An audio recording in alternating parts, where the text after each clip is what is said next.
Ternyata reputasi perusahaan bisa hancur dalam waktu beberapa menit karena komunikasinya buruk. Dan ternyata juga komunikasi merupakan kunci utama kesuksesan dalam perusahaan.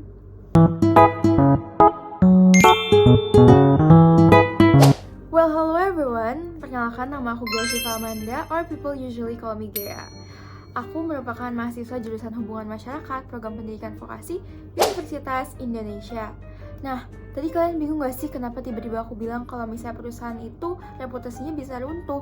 Karena komunikasi. Nah, maka dari itu pada kesempatan kali ini aku pengen bantu ngejelasin kalian topik yang menurut aku menarik dan cocok banget untuk dibahas pada hari ini tentang komunikasi korporat.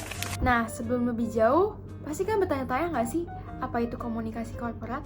Well, we can say it's a management function to offer a good coordination to get effective between internal and external communication and to maintaining the group or organization reputation. Atau simpelnya adalah manajemen komunikasi pihak internal dan eksternal untuk menjaga dan membangun reputasi di mata para pemangku kepentingan. Nah, sekarang kalian udah tahu kan apa itu komunikasi korporat? Berarti langsung aja kali ya aku bahas kenapa reputasi bisa runtuh dalam hitungan beberapa menit kalau komunikasinya nggak dijaga dengan baik. Jadi, hal ini tuh mengarahnya ke isu dan krisis nggak sih guys? Nah, sebelumnya kalian tahu nggak kenapa isu dan krisis ini bisa terjadi? Faktanya, isu dan krisis sering banget terjadi karena adanya kebocoran informasi. Nah, aku mau kasih salah satu contoh, yaitu kebocoran minyak dari Pertamina atau kebocoran minyak pada saat Pertamina sedang melakukan operasi membawa minyaknya. Kalau ini sih bukan termasuk kebocoran informasi ya, tapi emang kebocoran. Sebenarnya isu dan krisis yang dialami oleh Pertamina ini udah sering banget terjadi, yaitu kebocoran dialami oleh Pertamina. Dan sebagian besar kejadian ini tuh melibatkan warga, which is pemangku kepentingan kita. Oleh karena itu, gimana sih cara korporat komunikasi menyelesaikan isu dan krisis ini? Nah, perusahaan harus segera mengambil langkah untuk komunikasi yang strategis. Tujuannya bukan buat menyampaikan fakta doang ya, tapi juga meredakan kekhawatiran publik dan juga menjaga kepercayaan stakeholder, melindungi reputasi. Sebenarnya dalam situasi ini perusahaan harus melakukan dua langkah utama, yaitu untuk menjaga kepercayaan stakeholder atau pemangku utama dan juga menjaga reputasi perusahaan. Terus apa sih langkah strategis yang harus dilakuin? Jadi ada langkah komunikasi strategis yang bisa dilakuin oleh komunikasi korporat, yaitu yang pertama adalah kita harus berbicara secara transparan, cepat, beretika, dan juga berempati mengenai kasus ini. Dalam kasus kebocoran minyak Pertamina ini, si pihak PT Pertamina harus menjelaskan secara detail mengapa kebocoran ini bisa terjadi dan evaluasi apa yang akan mereka lakukan mengenai kasus ini.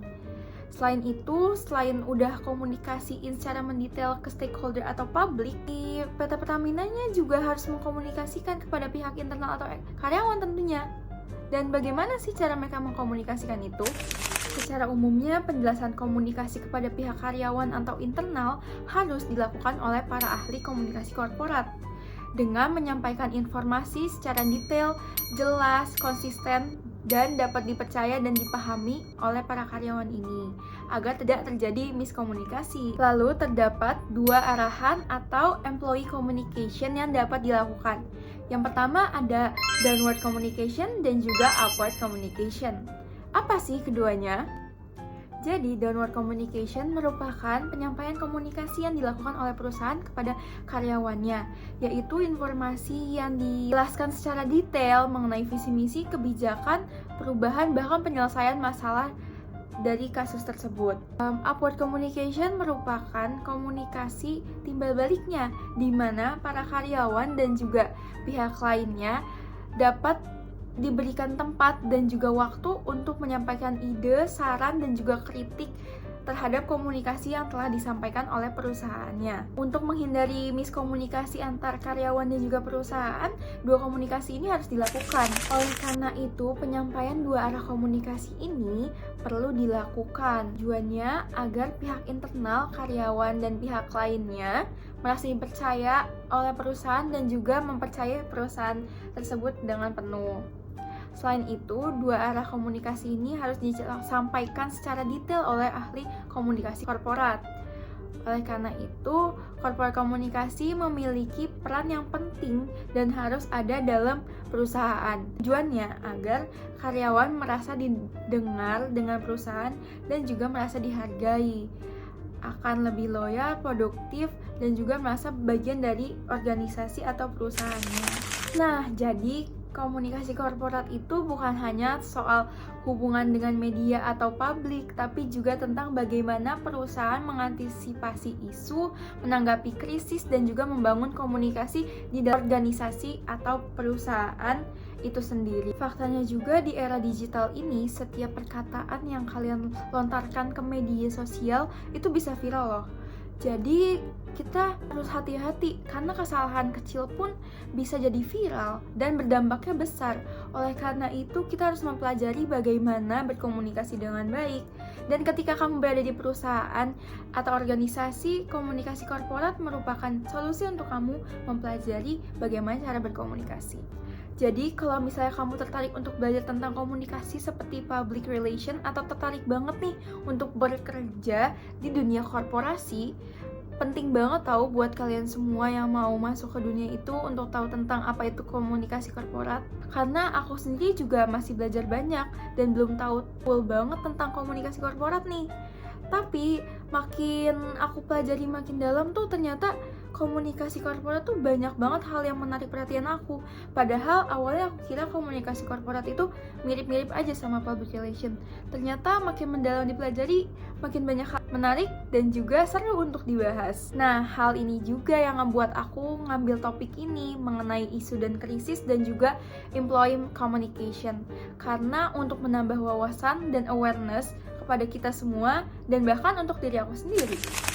Selanjutnya, aku ingin menanggapi tentang kasus yang sering kali dibahas di kelas komunikasi korporat aku, yaitu kasus PT Pertamina 2025, di mana para petinggi internal PT Pertamina ini melakukan korupsi secara besar-besaran dengan mengoplos bensin Pertalite menjadi Pertamax.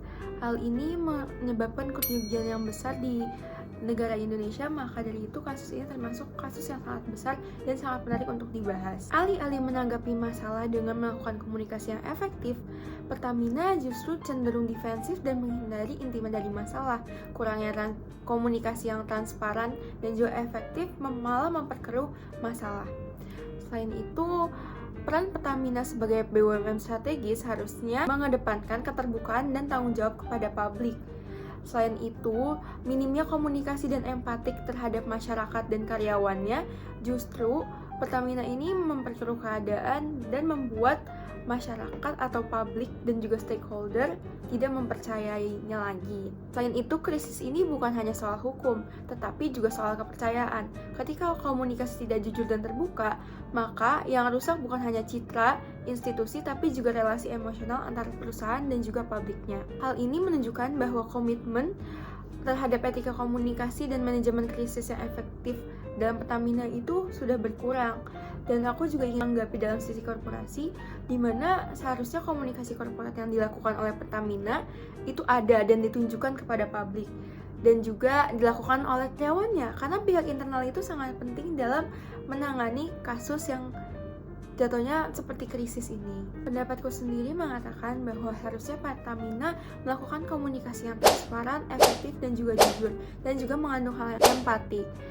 Selain itu, kasus ini sangat menarik untuk dibahas di kelas, dan setiap pertemuannya kami selalu membahas update tentang kasus Pertamina ini. Mungkin sekian dari aku, semoga materi yang aku sampaikan di hari ini dapat bermanfaat untuk kita semua.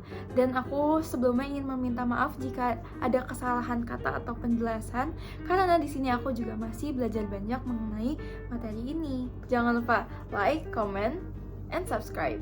Thank you guys so much for watching. Bye-bye!